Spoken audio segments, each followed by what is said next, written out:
guys, what's up? This is JJ. I hope you really liked the combo that you just saw. I thought it was quite awesome when I was writing it down together, and I felt like, alright, let's record something, with single chucks. It has been a long time for me recording with single chucks, unless you count in doing digit tricks as being single tricks. Well, it actually is, but I thought, let's put in a real singles combo. It's just a 10-second combo, but it's quite dynamic, it's quite awesome.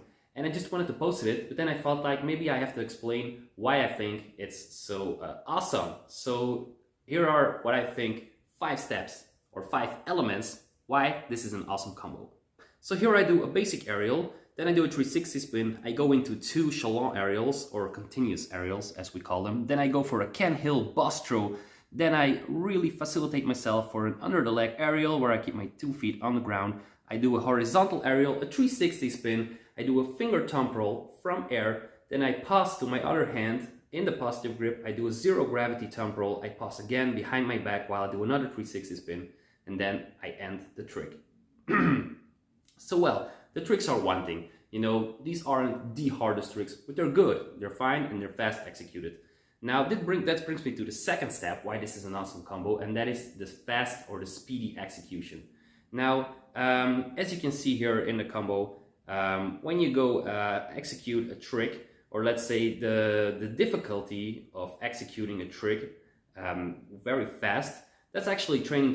So you really have to own the tricks to being able to execute them this fast. So this is just repetition, being consistent in all the tricks that you do, so you know exactly where it will land, you know exactly where you need to be, where you have to put your feet to facilitate yourself for the next upcoming trick. And those connections, those links, those chains, as we call them here in Belgium, that will make sure that will guarantee that you can execute your combo really fast. And that, for me, that's on the top level, that makes such a big difference. If I see someone, when I'm, for example, in a jury, and I see someone do certain tricks in a row, and they're, quite slow, it has not only to do with some people being slower than others, it has to do with muscle fiber, it's just like that, that's scientifically proven, but sometimes also with just not wanting to take that risks, So when you go really fast, then you go risky, and that means when you can pull off that combo, that means you can do it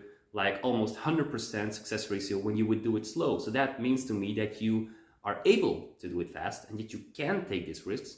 And that means, that you're just on another level with someone that executes it slow, especially in a contest. All right.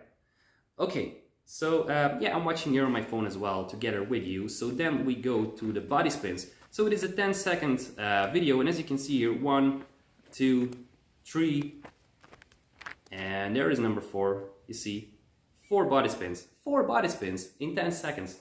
So, I told this before on the Patreon, so www.patreon.com/flowtricks, where you can see the exclusive content of our channel. That I already addressed that doing 360 spins, in between your tricks, or let's say in the tricks, so bringing the trick to another level with those body spins in between, and therefore probably doing a trick from air, for example, finger thumb roll, or that chaland aerial where you do continuous aerial and then in between a 360 spin, which I do quite often as well.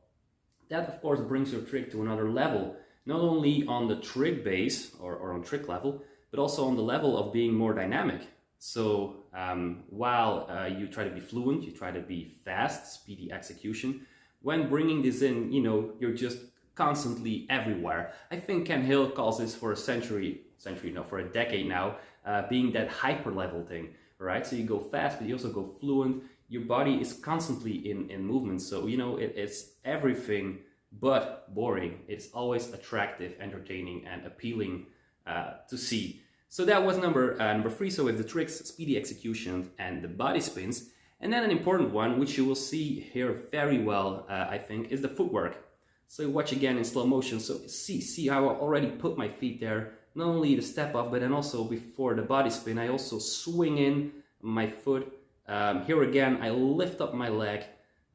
Here again, you see that little flourish movements. Here again, the swing of the leg. So I could perfectly stand up like a stick and then just spin, make a pirouette, but I don't. I use my underbody to make it really more flourish. And it's both that. It is flourish, So what it is, I'm quite tall. I'm 6'2", so that means 1 meter 86 centimeters for European people. What it is with being tall instead of being short. When you're short, and look to all the XMA players like Danny Atkin, Matt Emich, they're really fast, and I don't want to say anything about it. They're 10 times faster than I am, but because they're also gymnastics, they do tricking. What it is, they're also really small. They're like, yeah, they're small guys. It's just like that. And what it is with that, when you go fast and you're also not that big or in length, that it is just more attractive. So for me, as a quite tall guy, and I'm not the only one, we also have like Devin Arkveld, but also Ricardo de Jong from Holland.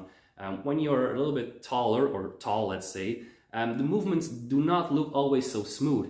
So to counterfight that, you have to, when you start spinning, try to make movements with your legs by raising them a little bit, so you have a little bit more of that circle effect when you go like moving. Because when I put my legs in a martial arts position, I still have that big upper body, so it will never be that good looking in a way. It's something unconscious, you don't realize that, but when you see it, you see the difference. So that means that we're a little bit behind the big guys, so you just have to adjust for that. Now about the footwork, it's not only that, but it's also, and you see that well in the video, so look it back in the slow motion part, I'm not only putting the flourish element, but I'm also facilitating myself a lot. So it's not that just I put on the top of my foot and then I just spin a 360. No, I use my footwork in a clever way to actually rotate all the time. Now you could say like, oh yeah, but we're not ice skaters or gymnastics, and that's true. I mean, I'm not one of them either. I mean, I cannot do like a 180 spin or a 1440 spin or something like that. I can do that on Tony Hawk, for example, but I'm not in real life. So what I'm just trying to say is a 360 spin is doable. It's actually most of the time just a 180 spin, because you're already gonna put your body halfway, so in a 180 spin, then release, then put your foot over the other foot, and then just turn in your hip and your shoulders, and before you know, you're just again in front of the camera. And but it happens also fast. There's a lot of movement, feet, hip, shoulders, releasing the aerial, or the chuck. Most of the time it's an aerial that you do then. Yeah, well, I actually all the time. And it's just, you have to try. So look again in the video, in the slow motions, and just see how easy it is. But it's also a matter of facilitating. And the facilitating is not only in the 360 spins, so in the body spins, but also in the tricks. I already put myself perfectly. You can see that with the aerial under the leg, where I really I really put my feet already in that position. I catch the stick from the air and flip it under it. If I would stand in front of the camera and I would catch it and then put my feet in front to put myself in that position, that would cost time. So it is that facilitating, so that footwork, that's not only flourish, but is also really facilitating me to put this trick in a really speedy execution. I put the tricks in a row so fast. And that brings me to the fifth element, and there are probably other elements, but I wanted to stretch or to point out this one, is in that total of combo. We talked about the tricks, I talked about the tricks, and I said like they're not super hard, they're also not easy, they're advanced, they're even expert, it's true. But what it is, there are no in-between tricks. And what is an in-between trick? What you see a lot when people making combos is that they do these hand rolls, back and forth hand roll, especially the classic hand roll, but also the horizontal aerial, where they go back and forth to the hip, back, other hip, or people who are starting to do random strikes, which is okay. It's okay. It's a part of it, strikes. But what it is with being a combo this awesome is, or you do strikes super fast, which is for many people a real task, even for me, because we have these elite guys of XMA who do it so fast, we can almost never get that speed, and that's normal because they do that for 10 years in a row. They're super fast. They're technical, they're little gymnasts. It's true, it's fantastic, we cannot get that level. So when we start doing that, it looks like an in-between trick. The same with body bounces, it's very cool, but we have no risks there. So everybody who is watching you, who has a certain level of freestyle, can do those tricks.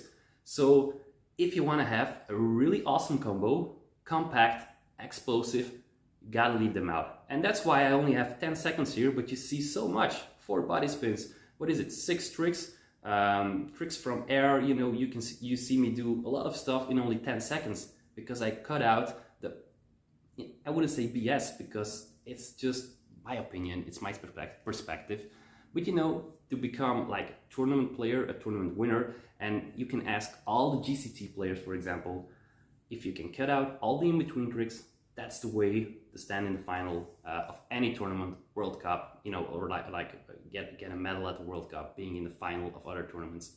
Cut out in-between tricks. That's what happened in this video, all right?